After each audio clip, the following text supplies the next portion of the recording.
नमस्कार, मैं doctor Yogendra Kumar, assistant professor in economics, government girls college Ajmer. हमारा जो विषय है वो अल्पकालीन लागतों पे चल रहा है और अल्पकालीन लागत के अंतर्गत हमने कुल लागत और औसत लागत का अध्ययन किया।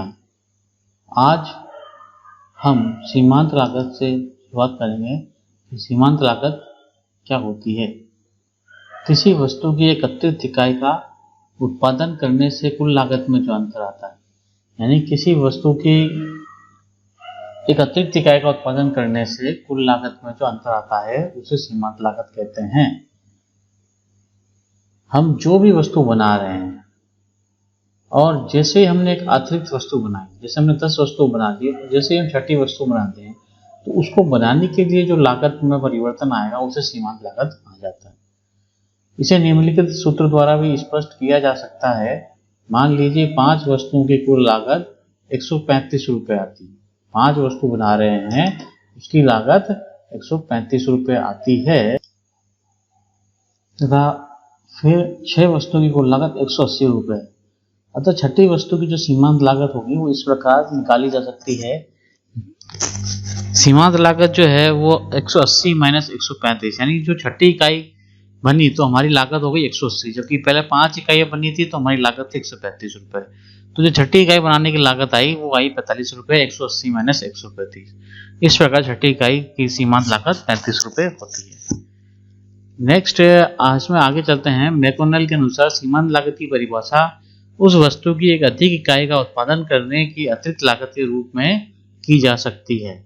मार्जिनल कॉस्ट में be defined as the additional cost of producing one more unit of output. McDonald Ferguson ने क्या कहा है, उत्पादन में एक इकाई की वृद्धि करने से कुल लागत में जो वृद्धि होती है उसे सीमांत लागत कहते हैं। एक इकाई की वृद्धि होने से कुल लागत में जो वृद्धि होती है। तो marginal cost is the addition to total cost due to the addition of one unit of output. कुल लागत में परिवर्तन उत्पादन में परिवर्तन द्वारा विभाजित करके अथवा n इकाइयों की कुल लागत में से n-1 इकाइयों की कुल लागत को घटाकर सीमांत लागत ज्ञात कर दिया जाता है। तो मार्जिनल कॉस्ट को डेल्टा टी सी, यानी कि टोटल कॉस्ट में जो परिवर्तन हुआ, टोटल कॉस्ट में कितना परिवर्तन हुआ 45, और आपकी इकाई में जो परिवर्तन होता है उससे भाग दे देते हैं तो आपके पास में डेल्टा टी सी आ जाता है। टीसी डेल्टा टीसी कैसे निकालेंगे, TC N minus TC N minus 1, यानी इससे पहले जैसे कि ये हो गई 135 रुपये, ठीक है, 180, जैसे हमने उदाहरण में लिया था तो उदाहरण में थी हमारी 180 रुपये, तो टीसी एन हो गया 180 रुपये, और इससे पहले जो थी वो 135 रुपये थी, तो 180 माइनस 135 हमने कर दिया तो 45। डेल्टा टीसी पैसा 45 आया और डेल्टा क्यू 5वीं से छठी इकाई पे आया था हमको 1 आया था, तो 45/1 कर देंगे तो हमारे पास मार्जिनल कॉस्ट आ जाती है। Delta F C is equal to, इसका कारण यही परिभाषा के अनुसार स्थिर लागत में परिवर्तन नहीं होता, सीमांत लागत में परिवर्तन नहीं होता है, वो कांस्टेंट रहती है। आगे देखते हैं।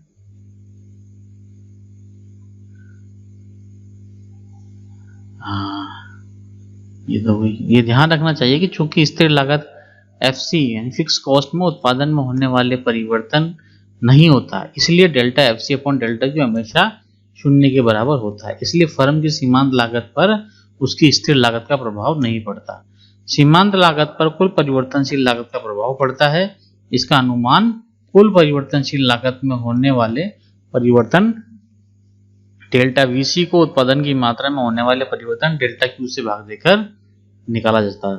सीमांत लागत अतिरिक्त लागत है जब वस्तु की एक अधिक इकाई का उत्पादन किया जाता है। ध्यान रखिए कि अतिरिक्त लागत केवल परिवर्तनशील लागत हो सकती है, ठीक है, अतिरिक्त लागत जो होगी वो परिवर्तनशील लागत होगी। Delta TC upon delta Q is equal to delta F C upon delta F.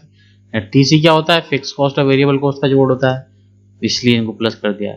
और ये डेल्टा वेरिएबल कॉस्ट होते हैं क्योंकि फिक्स कॉस्ट तो जीरो हो गई, तो ये तो जीरो हो गया, तो बचा क्या हमारे पास delta VC upon delta Q. तो इस प्रकार से ये जो डेल्टा परिवर्तन किसका होगा, केवल वेरिएबल कॉस्ट का होगा।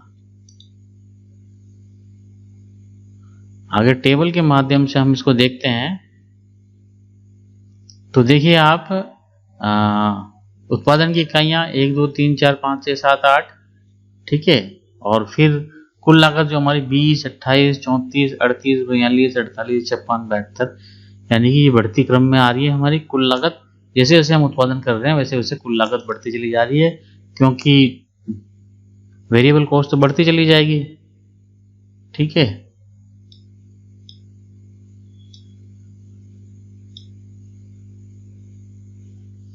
अब 20 माइनस 0 तो 20, तो मार्जिनल कॉस्ट कितनी, एक इकाई बनाने की लागत क्या होगी 20 रुपीज। फिर 28 minus 20 TCN minus TCN minus 1, तो TCN हमारा क्या होगा 28, और उससे पहले की 20, तो 28 माइनस 20 तो 8। फिर 34 माइनस 28, ये 34 माइनस 28 करा तो 6 आया। तो इस प्रकार से हम माइनस करते चले जाते हैं पिछली इकाइयों को, TCN माइनस TCN माइनस 1 को, तो 20 8 6 4 4 6 8। तो मार्जिनल कॉस्ट का कर्व कैसे बनेगा, पहले वो घटता जा रहा है, फिर स्थिर हुआ 4 4 इकाई, फिर वो बढ़ता चला जाएगा। तो मार्जिनल कॉस्ट कैसे होती है, वो भी यू आकार की हो जाती है। इसको डायग्राम के माध्यम से हम देखते हैं। देखिए ये जो डायग्राम बना वो इस प्रकार से बनता है। इसका मार्जिनल कॉस्ट 20 4 6 8 बढ़ती हुई से नीचे आती है पहले, फिर नीचे होने के बाद में मार्जिनल कॉस्ट ऊपर की ओर बढ़ने लग जाती है। तो हमने एक्स एक्सिस पे आउटपुट को बताया है, वाई एक्सिस पे हमने कॉस्ट को बताया है। तो इस प्रकार से मार्जिनल कॉस्ट यू आकार की हो जाती है। पहले सीमांत लागत कम होती है, उसके पश्चात ये बढ़ने लगती है। सीमांत लागत को 9.8 के क्षेत्र में बताया गया है। एक शख्स के उत्पादन OY अक्ष पर सीमांत लागत को प्रकट किया गया है। MC वक्र सीमांत लागत वक्र, ये जो MC वक्र हमने बनाया है वो सीमांत लागत वक्र, ये यू आकार का होता है। इससे क्या पता चलता है, इससे पता लगता है कि आरंभ में सीमांत लागत कम हो रही है, उसके पश्चात बढ़ रही है। अब हम बात करते हैं सीमांत लागत यू आकार की क्यों होती है। यू आकार की आई ना सीमांत लागत हमारी डायग्राम में हमने देखा, तो ये यू आकार की क्यों होती है, इसका क्या कारण है उसको देखते हैं हम। सीमांत लागत कुल लागत या परिवर्तनशील लागत में एक इकाई या अधिक या कम का उत्पादन करने के कारण होने वाले परिवर्तन को प्रकट करती है। आरंभ में जब उत्पादन को बढ़ाया जाता है तो कुल लागत परिवर्तनशील लागत दर घटती है। इसका क्या कारण है, इसका कारण है उत्पादन के बढ़ती प्रतिफल। शुरुआत में हमें बढ़ते प्रतिफल प्राप्त होते हैं, इसलिए ये नीचे की ओर आती है, हमारी सीमांत लागत गिरती चली जाती है। फर्म को कई प्रकार की बचतें प्राप्त होती है। इसका प्रभाव ये होता है कि प्रत्येक अतिरिक्त इकाई यानी जो एडिशनल यूनिट होती है उसकी लागत पिछली इकाई की अपेक्षा कम होती जाती है, इसलिए आरंभ में MC गिरती है। एक निश्चित सीमा के बाद कुल लागत तथा परिवर्तनशील लागत में होने वाली वृद्धि की दर न्यूनतम हो जाती है और MC भी न्यूनतम होती है, यानी जो धीरे धीरे कम होती चली जाती है और वो न्यूनतम हो जाती है। फिर उसके बाद में वो बढ़ती हुई दर से बढ़ती है। इसका कारण क्या है कि बाद में घटते प्रतिफल के नियम लागू होते हैं। घटते प्रतिफल का तात्पर्य हो गया कि जिस अनुपात में हम साधन लगाते हैं उस अनुपात में हमें उत्पादन प्राप्त नहीं होता। फर्म को कई प्रकार की हानियां होने लगती है। इस प्रकार अतिरिक्त इकाई की लागत पिछली इकाई की लागत से अधिक होती है, इसलिए MC भी बढ़ती है। इस प्रकार MC प्रारंभ में गिरती है, फिर न्यूनतम बिंदु पर पहुंचती है उसके बाद।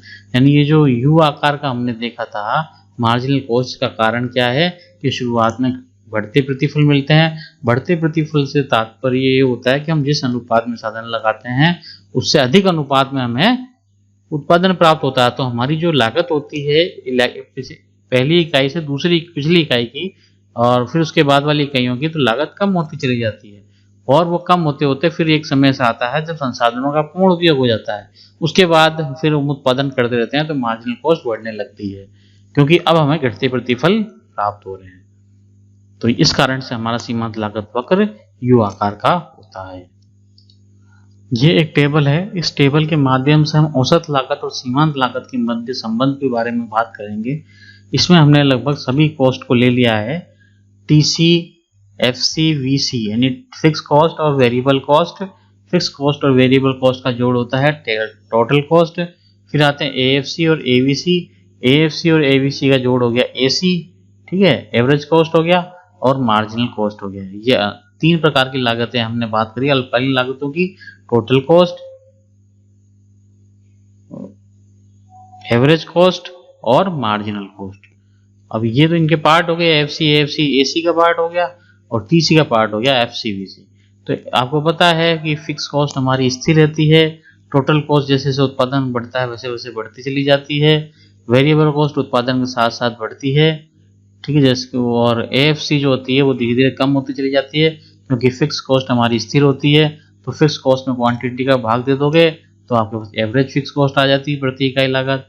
एवरेज वेरिएबल कॉस्ट जो हमारे पास वेरिएबल कॉस्ट थी, इसमें उत्पादित इकाइयों का भाग देंगे तो हमारे पास एवरेज वेरिएबल कॉस्ट आएगी, जो कि धीरे धीरे गिरती है, फिर इस नीचे आके वापस उठना चालू हो जाती है। और एवरेज कॉस्ट होती है वो इन दोनों का जोड़ होती है, एफसी एवीसी। तो ये भी पहले नीचे गिरती है, फिर कम होती है, फिर ऊपर हो जाती है। मार्जिनल कॉस्ट भी यू आकार का होता है, जो पहले कम होता है। अब इसमें संबंध की बात करते हैं कि जब औसत लागत वक्र गिरती है तो सीमांत लागत वक्र से कम होती है। इसे हम एक डायग्राम के माध्यम से समझते हैं। ये डायग्राम जो बता रहा है हमें मार्जिनल कॉस्ट और एवरेज कॉस्ट के मध्य संबंध को बताता है। तो आप देखिए एवरेज कॉस्ट इस प्रकार से पहले ए से चालू हो रहा है, ई बिंदु से फिर ऊपर ये ऊपर बढ़ रहा है ए सी की तरफ, ठीक है। ये एवरेज कॉस्ट होगा, ये भी यू आकार का है। और मार्जिनल कॉस्ट बी पॉइंट से चालू हो रहा है और ये इस प्रकार से ई पॉइंट से होता हुआ एम सी पे चल रहा है। अब पहला संबंध क्या होता है कि शुरुआत में एवरेज कॉस्ट भी गिरती है और मार्जिनल कॉस्ट भी गिरती है, परंतु एवरेज कॉस्ट जो है मार्जिनल कॉस्ट की अपेक्षा कम स्पीड से गिरती है, यानी मार्जिनल कॉस्ट जो है वो तीव्र गति से नीचे गिर रही है, ठीक है। और फिर जब ये एवरेज कॉस्ट न्यूनतम पे होती है, एवरेज कॉस्ट न्यूनतम होती है तो मार्जिनल कॉस्ट इसे नीचे से काटती हुई ऊपर की ओर निकलती है। दूसरा पॉइंट ये हो गया कि एवरेज कॉस्ट को मार्जिनल कॉस्ट नीचे से काटती है। और फिर क्या हो गया तीसरा कि एवरेज कॉस्ट और मार्जिनल कॉस्ट दोनों बढ़ रही है, परंतु मार्जिनल कॉस्ट जो है वो एवरेज कॉस्ट की अपेक्षा तीव्र गति से बढ़ रही है। यानी देखने में क्या आया कि तीव्र गति से गिर रही है और तीव्र गति से ऊपर हो रही है। और ये एफ पॉइंट वाला ये बताता है कि भाई उससे पहले ही एवरेज कॉस्ट तो लगातार गिरती चली जा रही है और मार्जिनल कॉस्ट हमारी ऊपर बढ़ना शुरू हो जाती है, ठीक है। तो ये डायग्राम को बनाते समय हमें ध्यान रखना होगा कि एवरेज कॉस्ट को मार्जिनल कॉस्ट नीचे से न्यूनतम बिंदु से काटते हुए ऊपर की ओर निकल रही है। इस डायग्राम के माध्यम से वापस हम थ्योरी पे आते हैं। जब औसत लागत वक्र गिरती है तो सीमांत लागत वक्र से कम होती है। When AC falls, MC is less than AC। ये तो MC वक्र नीचे होगी। इसका कारण ये कि औसत लागत, औसत स्थिर लागत तो औसत परिवर्तनशील लागत का जोड़ है, जबकि सीमांत लागत केवल परिवर्तनशील लागत का जोड़ होता है। सीमांत लागत जो होता है वो केवल परिवर्तनशील लागत को बताता है। तो MC वक्र BF भाग का ये स्पष्ट करता है कि ये परिवर्तनशील लागत कम होने की दर परिवर्तनशील तथा स्थिर दोनों लागतों के जोड़ के कम होने की दर से अधिक है।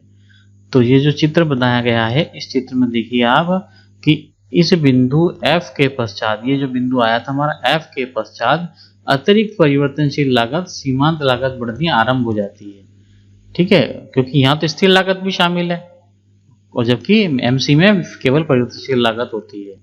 तो सीमांत लागत बढ़ना प्रारंभ हो जाती है, जबकि स्थिर तथा परिवर्तनशील लागत के जोड़ को औसत लागत कहते हैं। या स्थिर और परिवर्तनशील लागत का जो जोड़ है वो औसत लागत है, जबकि मार्जिनल कॉस्ट में केवल वेरिएबल कॉस्ट आ रही है। तो एसी वक्र की बिंदु ई तक गिरती है और उसके बाद ई पर एसी और एमसी दोनों बराबर हो जाती है। अब हम बात करते हैं सेकंड पॉइंट की। जब एसी बढ़ती है तो एसी की तुलना में एमसी अधिक होती है। AC when AC rises MC is greater than AC. जब वो बढ़ रही है तो एमसी तेजी से बढ़ती है। जब औसत लागत बढ़ती है तो सीमांत लागत भी बढ़ती है, परंतु सीमांत लागत में वृद्धि औसत लागत की तुलना में अधिक तेजी से होती है। इसका कारण यह है कि घटते प्रतिफल के नियम लॉ ऑफ डिमिनिशिंग रिटर्न के कारण परिवर्तनशील लागत के बढ़ने की दर स्थिर लागत तथा परिवर्तनशील लागत के संयुक्त औसत बढ़ने की दर से अधिक होती है। औसत लागत एसी में स्थिर लागत एफसी का अंश उसके बढ़ने की दर को कम कर देता है। यहाँ भी वही बात है कि एसी में सीमांत लागत का स्थिर लागत की जो दर है वो उसको कम, उसकी जो बढ़ने की दर होती है उसको वेरिएबल कॉस्ट की तुलना में कम कर देती है, ठीक है। तो इसलिए एमसी वक्र एसी वक्र के ऊपर होता है। तीसरा जो विषय जो हमने बात करी थी वो ये थी कि सीमांत लागत वक्र औसत लागत वक्र को उसके न्यूनतम बिंदु पर काटता है। जहां वो एसी न्यूनतम होगा वहीं से एमसी उसे नीचे से काटता हुआ ऊपर की ओर बढ़ेगा। एक एक नज़र में जब हम इन सभी कर्व को एक साथ बनाते हैं, शॉर्ट रन कर्व्स को, तो इस प्रकार से बनेगा। यहाँ हमारा ओ एक्स एक्स पर हमने आउटपुट को बताया है, ओ वाई एक्स पर हमने कॉस्ट को बताया है। तो आप देखिए जो एवरेज फिक्स कॉस्ट हमारा इस प्रकार से आ रहा है। ये डॉटेड लाइन में जो हमने बताया वो एवरेज फिक्स कॉस्ट है, जो कि जैसे जैसे उत्पादन बढ़ता चल रहा है वो कम होता चला जा रहा है, बिल्कुल कम होता चला जा रहा है और बाद में एक्स के नज़दीक आता चला जा रहा है, परंतु इसको टच नहीं करेगा क्योंकि एफ सी शून्य नहीं होती और ना ही नीचे की ओर जाएगा क्योंकि एफ सी नेगेटिव में नहीं होती। और फिर हमारा ये है जो ये कर्व जो हमारा जा रहा है वो एवरेज वेरिएबल कॉस्ट है, एवीसी कर्व। अब देखिए एवीसी और एएफसी मिलके एवरेज कॉस्ट होती है, तो शॉर्ट रन एस का मतलब शॉर्ट रन हो गया, शॉर्ट रन एवरेज कॉस्ट, तो ये हमारा ऊपर आ गया इनका जोड़। अब मार्जिनल कॉस्ट होती है वो इन काटती है नीचे से एवरेज वेरिएबल कॉस्ट को, और एसएसी यानी शॉर्ट रन एवरेज कॉस्ट को नीचे से काटते हुए ऊपर की ओर निकल रहा है, तो मार्जिनल कॉस्ट हमारा ये जा रहा है। तो इस प्रकार से ये एक साथ हमने ये कर्व बनाए हैं एक ही डायग्राम में, जो कि आपस में एक दूसरे को संबंध को भी दर्शाते हैं। धन्यवाद।